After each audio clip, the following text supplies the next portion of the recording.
Confucius's answer to the chaos of his era was the way of the just and harmonious society, which he taught had once been realized before in a distant Chinese golden age. Mankind's central spiritual task was to recreate this proper order already on the verge of being lost.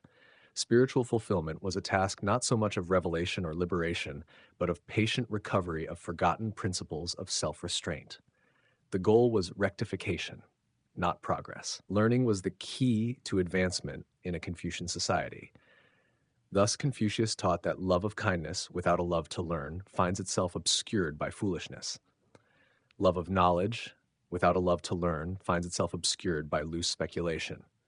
Love of honesty without a love to learn finds itself obscured by harmful candor. Love of straightforwardness without a love to learn finds itself obscured by misdirected judgment. Love of daring without a love to learn finds itself obscured by insubordination. And love for strength of character without a love to learn finds itself obscured by intractability. Confucius preached a hierarchical social creed. The fundamental duty was to know thy place. To its adherents, the Confucian order offered the inspiration of service in pursuit of a greater harmony. Unlike the prophets of monotheistic religions, Confucius preached no teleology of history, pointing mankind to personal redemption. His philosophy sought the redemption of the state through righteous individual behavior. Oriented toward this world, his thinking affirmed a code of social conduct, not a roadmap to the afterlife. At the pinnacle of the Chinese order stood the emperor, a figure with no parallels in the Western experience. He combined the spiritual as well as the secular claims of the social order. The Chinese emperor was both a political ruler and a metaphysical concept. In his political role, the emperor was conceived as mankind's supreme sovereign, the emperor of humanity, standing atop a world political hierarchy that mirrored China's hierarchical Confucian social structure.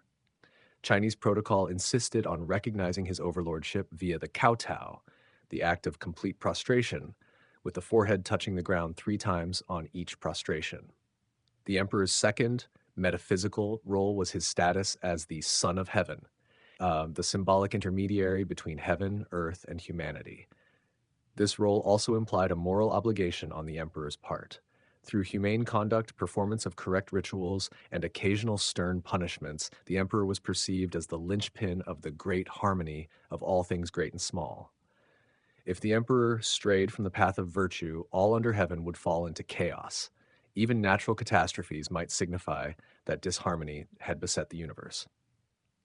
The existing dynasty would be seen to have lost the mandate of heaven, by which it possessed the right to govern. Rebellions would break out, and a new dynasty would restore the great harmony of the universe. Concepts of international relations. Impartiality or equality. Just as there are no great cathedrals in China, there are no Blenheim palaces. Aristocratic political grandees like the Duke of Marlborough, who built Blenheim, did not come into being. Europe entered the modern age a welter of political diversity. Independent princes and dukes and counts, cities that governed themselves, the Roman Catholic Church, which claimed an authority outside of state purview, and Protestant groups, which aspired to building their own self-governing civil societies. By contrast, when it entered the modern period, China had for well over 1,000 years a fully formed imperial bureaucracy, recruited by competitive examination, permeating and regulating all aspects of the economy and society. The Chinese approach to world order was thus vastly different from the system that took hold in the West. The modern Western conception of international relations emerged in the 16th and 17th centuries, when the medieval structure of Europe dissolved into a group of states of approximately equal strength, and the Catholic Church split into various denominations. Balance of power diplomacy was less a choice than an inevitability. No state was strong enough to impose its will. No religion retained sufficient authority to sustain universality. The concept of sovereignty and the legal equality of states became the basis of international law and diplomacy.